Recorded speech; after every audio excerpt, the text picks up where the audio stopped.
This is Grok Trade 101 courses, Part 5, Gaps and Reversal Patterns. Our educational disclaimer: these are here for educational purposes only. We are here to train and educate you to be a trader and not to give financial advice.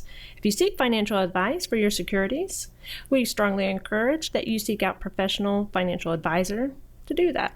And let me introduce you to one of our mentors, Mark the Meerkat, also your host to the 101 courses. Mark trades actively for a living, and he does it daily, so you are in very good hands.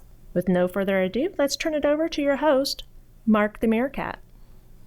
Thanks, Keisha. Yeah, this is Mark the Meerkat. Let's get into number 5, gaps and trend reversal patterns. That's right, folks. Let's get into it. What are we going to learn in this section? We're going to talk about gaps, where the price gaps up or down.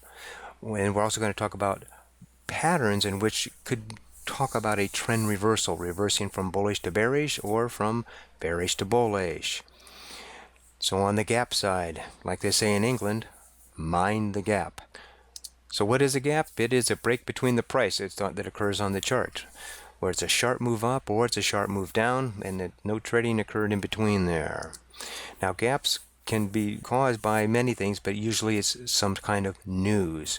And the most common one is they announce their earnings. That's right, it either gaps up or gaps down, depending upon whether people like their earnings or not. And you have upgrades and downgrades. You have, if it's a drug company that the federal government either approves or disapproves a particular drug, can cause a dramatic shift in price overnight. And also adjustments in earnings and any economic data. So news drives these gaps to happen. What do they look like? On the left-hand side here, you've got the up gap where it's running up, and then where it closed to where it opened the next day, there's a gap. There's there's space in between there. And on the downside to the right, you have these red candles, and then it gaps down where it opens up much lower than it closed. And sometimes these can be very significant, anywhere from 1% all the way to, I've seen it drop down at 20-some% on some of these drug deals that went bad. Let's look at practical use here for gaps. Now, for traders, gaps can represent either an opportunity or some real risk in your trading. So you need to understand, as a technical analyst, what the strategies are for gaps out there. 1, so you can profit from them, and number 2, so you can reduce your risk in trades. Now, there are 3 types of gaps we're going to talk about. We're going to talk about breakout gaps, continuation gaps, and exhaustion gaps. First is a breakout gap. When a stock is, for example, here low basing here, and then suddenly right here at this arrow, boom, it gaps up overnight, and then it starts to run up. It starts a big, nice leg up. That is a breakout gap. Next we have continuation gap. This stock has been starting to rise up, and then gaps up, and then it continues to run up. That is a continuation. It's the middle of a move up. See, there's a move up here, just pull back a little bit, boom, and now away it goes. That's continuation gap. And then the third one is an exhaustion gap. Well, it's been running up here for a while. It bumps up and it just kind of runs out of gas and then starts to reverse direction. Sometimes you'll see a really big, huge gap up and then just completely pans out. There's an axiom around this thing called gaps, and we call that gaps tend to fill the gap. That's right, once it gaps up, and it tends to want to fill the gap, or in this case it gapped down. So what does it want to do? It wants to fill the gap. So what would that look like? Watch this. Sure enough, what did it do? It gapped down here and then went right up and filled that gap. That happens a lot. And if it gaps up, it tends to want to fill it to the downside. Let's look at some practical charts on this. Here we are, we're down here, low basing, boom, it just pops up here and it breaks out, and now look at this, continues to run up. Did it fill the gap here? No, this was a breakout gap and just kept on going. How about here? It broke out again. What happened? It went up and it came back, and look at that, it filled the gap exactly right that, and then it took off again. This happens a lot, folks. Let's take a look at this one here, where it was down here in a low base and then started to make its run up here, and boom, gapped up and didn't fill or anything, just kept on going. That's a good continuation gap. How about this one? It's running up, running up, running up, running up, and then suddenly, boom, this big explosion up, and it just kind of ran out of gas and fell back down. And then in this case, it even when it gapped down here, so here's a gap down, and then it tried to fill, it filled the gap, and then it fell the rest of the day. That's an exhaustion gap. Now let's take a look here at a whole series of these. Follow this from left to right here. We have an ascending triangle, and it breaks out here, and then boom, look at that big breakout there. Goes up, and what does it do? It comes down and almost to the penny fills the gap. What does it do a second time? Boom, it gaps up again, runs up. And then what does it do? Watch, look at this now. It gaps down. Remember that one there. So what it do is runs down here, and it fills this gap. Look at that, it fills it. And then it runs back up again, and what does it do? It fills this. Remember, this gap wasn't filled yet. It fills that gap, and then falls right down again. Comes up, boom, big huge gap. What does it do? Comes right back to the same exact level that it gapped out from. Gaps tend to want to fill.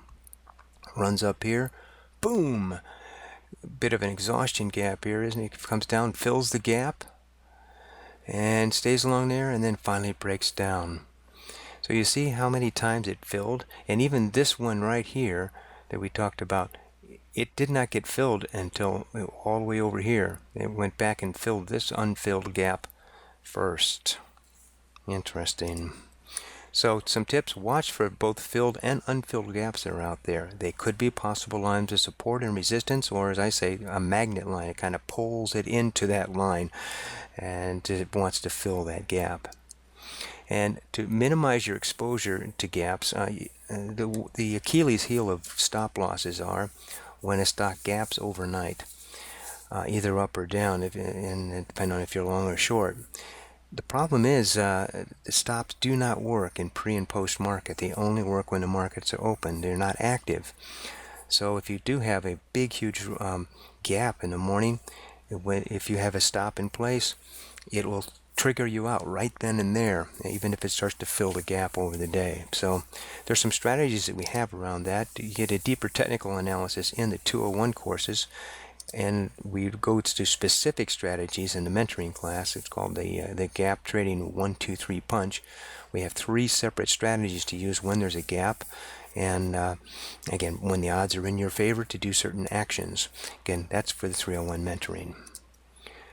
Let's next talk about bearish trend reversal patterns. We're bullish, bullish, bullish, and now suddenly the bear shows up. Now these are a series of different candles, not just a single candle like we covered in the last lesson. So basic understanding of trend reversal patterns: it's a series of several candles and swings. So it sets up a certain pattern. And we have to be able to recognize that trend pattern, that it might be ready to reverse. The 3 that we're going to introduce here are the head and shoulders pattern, the double top, and the triple top. This one goes from bullish and suddenly bearish. First is the head and shoulders pattern. Now personally, this is one that I have extreme difficulty seeing in my swing trading as well as in my day trading. Just because I can't see it doesn't mean it's not effective. So first we have the shoulder over here to the left. This is a swing high. And then we have a higher swing high. It comes back, and then we have a lower swing high. Now that's our signal that this trend upward might be over. And what we do is we connect the lower swing lows here, these 2 swing lows, and we project out. And at the time that it crosses that line, we now know that it was not able to get a higher swing high. And as soon as it cracks that line, it's now considered bearish, no longer bullish. Next we have an example of that here in a real chart. Comes up here, shoulder, head, shoulder, and we connect what we call the neckline, those 2 swing lows right here. And if it breaks that line, what do you think is going to happen? Sure enough, bamity bam bam bam. So if you were long in this, that's the time to get out. That's the time to set your stop and get out. How about a double top? A double top is where it hits a point of resistance. It hits it a second time, and if it's pulling back. Now this could be considered a high base. except that as soon as it, if it breaks down further than this right here, that means the bears are more in control, and this would be considered now bearish as soon as it breaks that lower line. Here's a double top situation here. It goes up, hits its head once, hits its head twice. What do you think might happen next? Bam, bitty, bam, bam, bam. There it goes down. This one's pretty dramatic. A triple top then is like a double top, only there's 3 of them. And again, as it pulls back each time, it pulls back to about the same level. And so when it pulls back, again, this can be a high base. So if this is a bullish stock in a bullish market and it breaks out above that line, that would be an opportunity to get in long. Or if you're already long from this big run up, you could set a stop just below here. And then as soon as it breaks that line, you now know it's no longer bullish. It's probably turned to bearish. And that would be a good place to stop out at. So that's how you could use this triple top. Let's talk next about going from bearish to bullish. These are bullish trend reversal patterns. This time we're going to talk about the inverted head and shoulders, the double bottom and the triple bottom. So here's the inverted head and shoulders. Yes, it's just the mirrored image of the regular head and shoulders. And again, we have a swing low, then we have a lower swing low, but then we have a higher swing low. The bears weren't able to pull it down all the way. And again, we connect these 2 swing highs here and project over. As soon as it breaks what we call the neckline, now it's no longer in a bearish trend. It now could be reversing to bullish. Here's an example of it here. We have a shoulder, we have the head, we have the shoulders, and as soon as it breaks this line, what happens? And now this one's interesting because it popped out and then just stayed on top of that line. It ended up acting as support. You see that? Support, support, support, and then it started to break out. So, these happen every single time, except when they don't.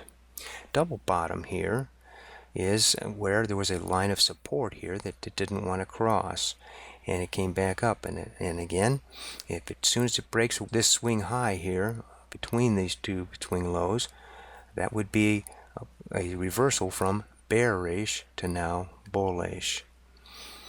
Here's an example of one where it came down here, it hit once, it hit twice, and if it breaks out above there, what do you think is going to happen? Well, this one's interesting. It did go shoot all the way up here, then it pulled back to this line of support, and then look at that. Boom, what a run that one is. Then we have a triple bottom where it hits it 1, 2, 3 times. And again, these 2 are relatively the same height on these swing highs here. As soon as it breaks that area, boom, it's now gone from being bearish to bullish. That's it. We have gaps, we have bullish reversal patterns, bearish reversal patterns, folks. And now, to become a savvy trader, this is just an introduction. You must be adequately educated here. You have to get the knowledge that you need. This is just one sliver of what you need to know to be an effective trader.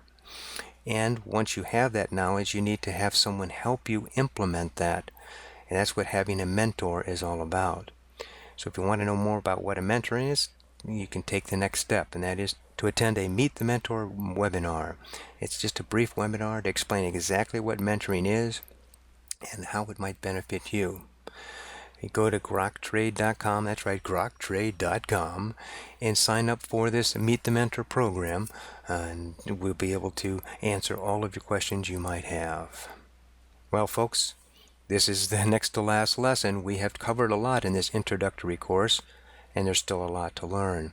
We did foundations, infrastructure, tech basics, we did the charting, we did gaps and trends, and in the next lesson we're going to talk about 101 trading psychology. That's right, getting into your head, into the heads of other traders. This will be our last lesson together, so be sure that you complete that and sign up for the Meet the Mentor. This is the Meerkat. Learn to trade well.